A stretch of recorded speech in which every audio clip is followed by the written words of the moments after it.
For many nights in the village of Akpabuyo, a mysterious drumbeat echoed, its rhythmic sound sending shivers down the spines of the residents. The drum seemed to appear out of nowhere, growing louder and more insistent as the night went by.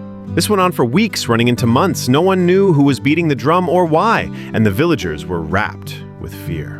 The village elder, a wise and aged man named Na, called a meeting to warn the villagers about the drum. "Stay indoors at night," he cautioned. "The drumbeat is a sign of impending calamity. We do not know its source, and we do not know its purpose. But we do know that those who venture out during its beat might never be seen again." The villagers heeded Na's warning, locking their doors and windows and praying for the dawn to come. But one young maiden named Ezinne was curious. She had always been drawn to the mysterious and the unknown, and the drumbeat was like a siren call to her. One night, despite Na's warning, Ezinne decided to sneak out and investigate the drumbeat. She followed the sound, her heart pounding in her chest, until she came to a clearing deep in the forest. There she saw an old man beating the drum with a rhythmic intensity that seemed almost hypnotic. The old man looked up and saw Ezinne. To her surprise, he smiled and beckoned her closer. "You are brave, young one," he said. "I have been beating this drum to warn the villagers of an impending danger. A great storm is coming, one that will destroy homes and crops.